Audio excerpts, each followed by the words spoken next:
Hello students, welcome to online classes. So class 8 science we are going to continue chapter number 1 and this is part 7 of chapter 1 and you can open page number 11 of your book and there is the topic storage. So harvest festival we have studied. harvest festival तक हमने कर लिया था कि क्या होता है harvest festival, harvesting क्या होता है. तो मतलब हमने मेन जो स्टेप्स थे उसके हम कर चुके हैं. ये जो है लास्ट स्टेज है. अगर आपकी जो क्रॉप है वो हार्वेस्ट हो चुकी तो आप उसको कहीं पे स्टोर करके रखोगे तो उसके लिए आपको स्टोरेज वगैरह चाहिए होगा. सो इस टॉपिक के अंदर हम यही पढ़ने वाले हैं about storage. So point number 1.9 storage of produce is an important task. So आपने जो भी प्रोड्यूस किया है जो भी आपका प्रोडक्ट है उसको स्टोरेज करना बहुत इंपॉर्टेंट टास्क है. अगर आप उसको सेफली स्टोर नहीं कर पाओगे तो आपकी जितनी भी मेहनत है वो बेकार हो सकती है.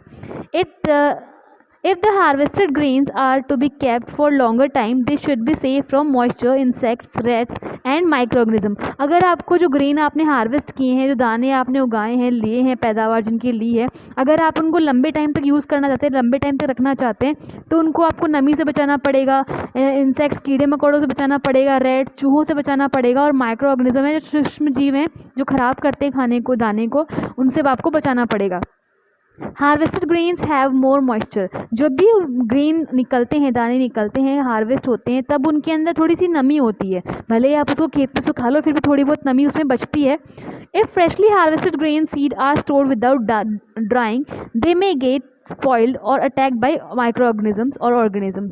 अगर आप जो फ्रेशली हार्वेस्टेड ग्रेन है कि आपने ताज़ा खेत में से आज कटाई करी है, उनको विनोइंग करके, हार्वेस्टिंग करके, थ्रेसिंग करके आप निकाल रहे हो, तो अगर आप उनको डायरेक्ट स्टोर कर दोगे तो बिना सुखाए अगर स्टोर कर दोगे तो वो या तो ख़राब हो जाएंगे, स्पॉइल हो जाएंगे, या फिर जो ऑर्गेनिज्म है, दूसरे माइक्रो ऑर्गेनिज्म या ऑर्गेनिज्म है, उन पर अटैक कर देंगे, making then unfit for use और फॉर जर्मिनेशन. और अगर वो है स्पॉइल हो जाते हैं, उन पर माइक्रोइज्म जो है अटैक करते हैं तो वो यूज़ के लिए अनफिट हो जाते हैं, उनको आप यूज़ नहीं कर पाओगे. और जो जर्मिनेशन है मतलब उनके अंदर जो बीज के अंदर जो पौधा निकलेगा, अंकुरण होगा, वो नहीं हो पाएगा. अगर एक बार जो ग्रेन है स्पॉइल हो जाता है तो वो किसी काम का नहीं रहता, ना उसमें से बीज में से पौधा निकलता है, ना उसको खाने वगैरह के यूज़ में ले सकते हो आप. Hence, before storing them, the grains are properly dried in the sun to reduce the moisture in them. So इसीलिए स्टोर करने से पहले, ग्रेन्स को स्टोर करने से पहले उनको सनलाइट में, धूप के अंदर सुखाया जाता है ताकि जिनका जो मॉइस्चर है वो हट जाए, ख़त्म हो जाए, रिड्यूस हो जाए. This prevents the attack by insect, paste, bacteria and fungi. और ये सुखाने की वजह से, उनका मॉइस्चर हटाने की वजह से जो है ये जितना भी ये प्रिवेंशन हो जाता है उनका, इंसेक्ट से बच जाते हैं, पेस्ट से बच जाते हैं, बैक्टीरिया और फंगाई से भी वो बच जाते हैं. कौन? Grains.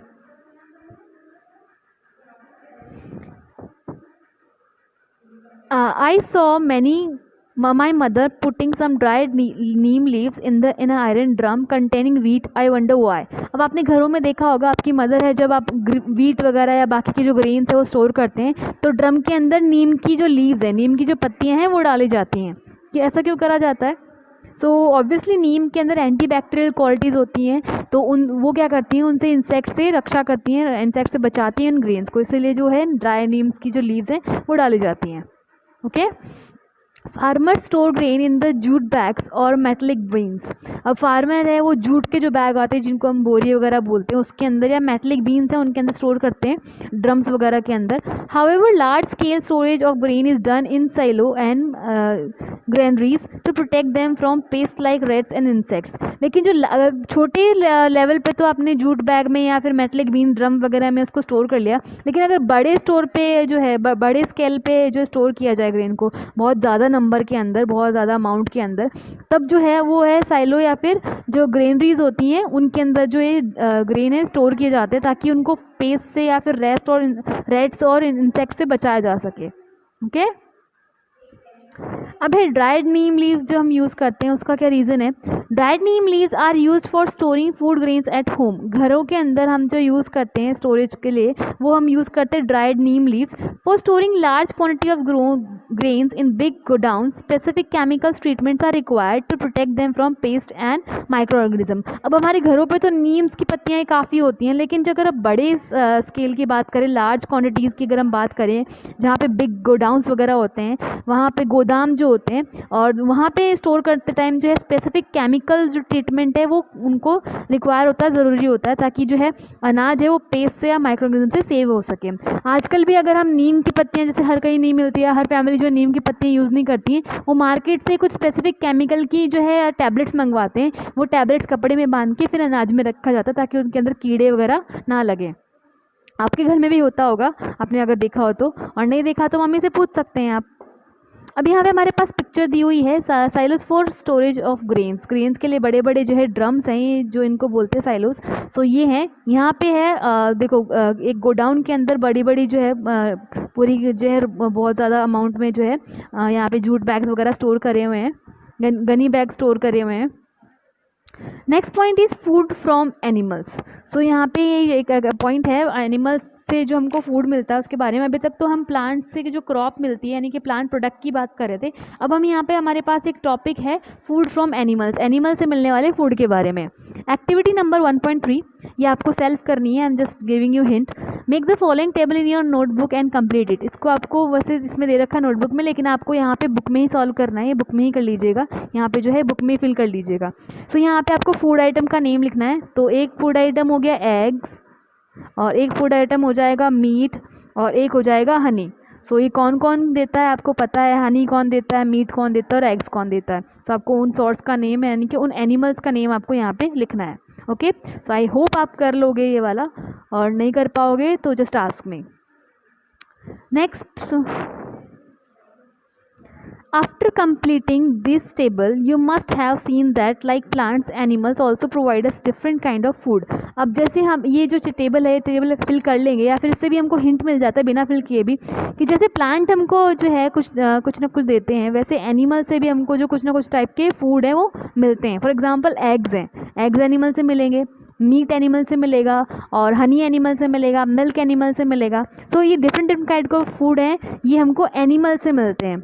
Many people living in the coastal areas consume fish as a major part of their diets। जो कोस्टल एरिया में जो रहते हैं लोग बाग, समुद्र के किनारे वाले एरियाज़ में जो रहते हैं, वो कोस्टल मतलब तटीय जो होता है, समुद्र तट के पास का जो एरिया उनको बोलते हैं कोस्टल एरिया। सो कोस्टल एरिया में जो लोग रहते हैं उनका जो डाइट का मेजर पार्ट है वो होता है फ़िश ज़्यादा खाते हैं। फॉर एग्जांपल आपके साउथ इंडिया साइड में या फिर जहाँ पे समुद्र की सीमा लगती है, जो वहाँ पे फ़िश बहुत मेन इंपॉर्टेंट है। फॉर एग्जांपल महाराष्ट्र है, महाराष्ट्र में डाइट में फ़िश बहुत है इंपॉर्टेंट पार्ट है, मेजर पार्ट है।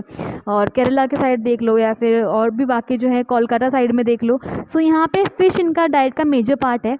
In this previous classes you have learned about the food that we obtain from plants. अब जो प्रीवियस क्लासेज है यानी कि 6th-7th में हमने पढ़ा था कि जो हम बहुत टाइप के जो फूड हैं वो प्लांट से गेन करते हैं।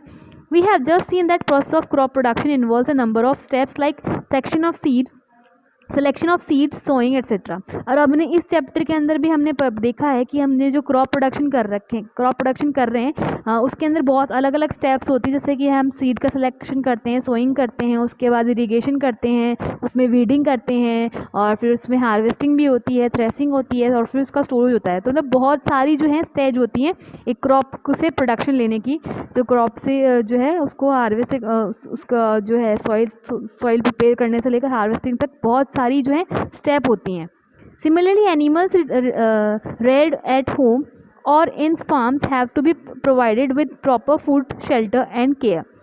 तो ऐसे ही जैसे हमने प्लांट की यानी कि जब हम क्रॉप लगाते हैं तो उस प्लांट की पूरी देखरेख करते हैं, वैसे ही एनिमल्स हैं जो घर पे पाले जाते हैं। रेयर करना मतलब पालना, या घर पे पाले जाते हैं या फिर किसी फार्म में, खेतों में पाले जाते हैं, तो उनको भी प्रॉपर जो है फूड प्रोवाइड करवाना होता है, उसको शेल्टर प्रोवाइड करना होता है, उसकी केयर करनी होती है। जो भी हम एनिमल को हम रेयर कर रहे हैं घर पे या फिर किसी फार्म में, तो उनको पूरी हमको केयर करनी पड़ती है। जैसे हमको प्लांट की केयर करनी पड़ती है वैसे ही एनिमल्स की भी केयर करनी पड़ती है। When this is done on a large scale it is called animal husbandry। अब घर पे तो हम करेंगे उसको, तो घर पे तो वो उसको घर पे पालना अलग चीज़ है, लेकिन अगर हम लार्ज स्केल पे अगर उसको पाल रहे हैं, फॉर एग्जांपल कोई पर्सन डेयरी चला रहा है, तो डेयरी में 2-3 काउ से काम नहीं चलेगा, उसको 10-20 काउस चाहिए होंगी। सो ऐसे जो लार्ज स्केल पर जो ये चीज़ होती है, लार्ज स्केल पर जो एनिमल पाले जाते हैं, रेयरिंग होती है एनिमल्स की, उसको बोलते हैं एनिमल हस्बेंड्री। ठीक है, सो ये है जैसे क्रॉप प्रोडक्शन हो गया, वैसे एक है एनिमल प्रोडक्ट के लिए हम जो करते हैं उसको बोलते हैं animal husbandry. Fish is a good for health. We get cod liver oil from fish which is rich in vitamin D. Fish है वो हेल्थ के लिए बहुत अच्छी होती है। जो नॉन वेजिटेरियन है उनके फूड के अंदर जो फ़िश है बहुत इंपॉर्टेंट रोल प्ले करती है। फिश से हमको कॉड लीवर ऑयल मिलता है जो जिसके अंदर विटामिन डी बहुत ज़्यादा अच्छे अमाउंट में होता है, रिच होता है। जो ये कॉड लीवर ऑयल है जो कि फ़िश के लीवर से निकलता है, वो जो उसमें विटामिन डी बहुत ज़्यादा अमाउंट में होता है। Okay, so there is your chapter आपका फिनिश होता है। इसके कीवर्ड आपको देखने हैं एक बार, पेज नंबर 13 पे आपको मिल जाएंगे। और व्हाट यू हैव लर्नड, एक बार ये जो टॉपिक्स अगर आप ये स्टडी कर लेंगे, देख लेंगे, तो आपको पूरा का पूरा चैप्टर रिवाइज हो जाएगा। एंड एक्सरसाइज है, इसकी एक्सरसाइज आपको सेल्फ करनी है। आपका एच हो गया कि आपको जो एक्सरसाइज है इसकी सॉल्व करनी है सेल्फ। सो आपका एच है, एक्सरसाइज आपको करनी है। एक्सरसाइज के अंदर इसकी पूरी जो है ऑब्जेक्टिव टाइप क्वेश्चन है, फिलिंग द ब्लैंक्स है, मैच द फॉलोइंग है, ये आपको करना है। उसके अलावा आपको इसके क्वेश्चन आंसर भी सर्च करके रखने हैं, और जो आपने जो सर्च किए हैं वो सही है या नहीं, वो नेक्स्ट क्लास में, नेक्स्ट वीडियो में आई विल सेंड। सो पहले आपको खुद सर्च करना है। ओके, तो ताकि आपको समझ में आ जाए आपको कितना आपको समझ में आ रहा है चैप्टर, आपको कितना आप उसको कर पा रहे हैं चैप्टर को। आप ये एक्सरसाइज करेंगे तो आपको पता लग जाएगा। So that's all for today. Thank you.